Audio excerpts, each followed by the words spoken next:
All right, parents, it would be a huge mistake if we did not address some essential mindset shifts that need to occur when you're coming into this program.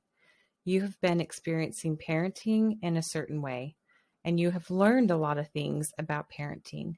And to be able to move forward with the wiser parenting approach, you are going to have to unlearn some things that you've picked up from your home environment, from parents, from past experiences that have been hard, from fears that you have that are trying to call the shots for you.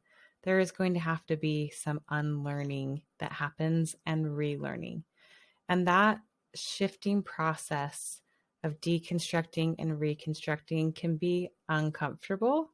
And we just want to help prepare you to know that it's okay to experience some discomfort in this. It's okay to open up your mind to some new ways of thinking. So we want to start to do some mindset shifts that we see that our clients need to make. So number one, discipline is about punishment. Now, discipline used to be about punishment for a kid. If a child makes a bad choice, then we just punish them. We slap them. We send them to timeout. Um, we used to have the rod that we were hitting kids with to try to get to basically just kind of beat the negative behavior out of them.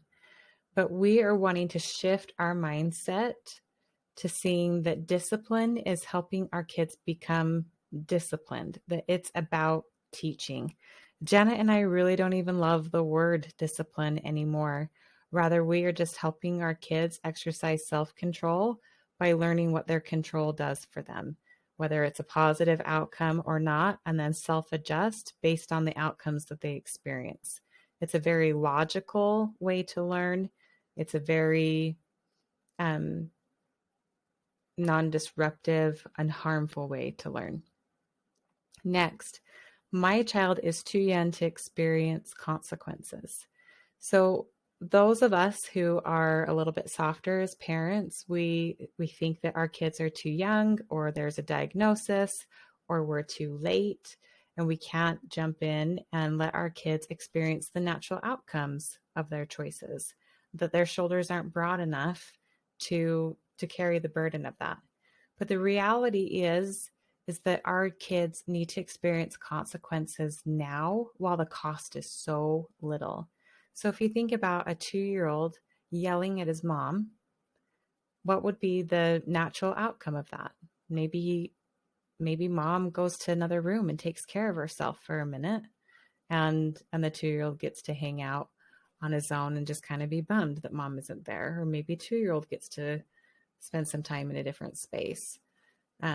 Or maybe 2-year-old wants to do something fun later, and mom says, you know what, I'm kind of tired from all the disrespect earlier, so I actually just need to rest, and you need to go to bed early tonight. So all of those different things, the cost of that is so little, versus if that child grew up and he still hadn't learned to respect authority and is yelling at a teacher or a boss or a coworker or a police officer or any of those other people, a spouse, a child. The cost is so expensive then to them, and not expensive monetarily necessarily, but the cost of life, the life cost is so expensive. So we want our kids to be making choices and then owning the outcome of those choices from the time that they're young, or from the time that you're starting, because it's not too late, so that they can learn that their choices are connected to outcomes, and then start to adjust so that their choices lead to good outcomes. And we'll teach you more about that. All right, here's another really big mindset shift. And this is one that I still get trapped in. I can make my child behave perfectly now by using these tools. Okay, these tools are correct, they're healthy, they're evidence-based, but our kids are actually out of our control. So the mindset shift that we need to move to is, I can only control myself. I can only use the healthy tools, And I choose to use these to the best of my ability, knowing the evidence supports these. And I am going to trust the process. But some kids are going to catch on really fast, and some kids are going to catch on really slow. But you do not shift off of these tools, because these are the healthiest parenting tools that you can use. Next, my child and I will never make any mistakes again thanks to these tools. Sorry, you guys. Janet and I have been working with parents for a long time. She's been working with parents decades longer than I have. We still mess up probably every single day, if not at least like once an hour. There's no way you will ever be perfect. There's no way your kids will ever be perfect. These tools are good. They're evidence-based. They're tried and true. You are still human and you are still flawed. So please do not expect that everything will go smoothly and you'll never make any mistakes and that your kids will just get it and magically never mess up again. This is about progression, not perfection.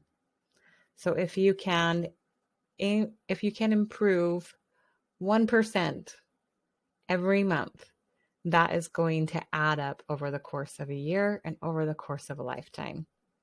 If you think about an airplane, and if it's in California and it's oriented towards Florida, if you change the degree that the airplane is flying just by 5 degrees, and you let that airplane fly for a couple thousand miles, it's going to end up in New York.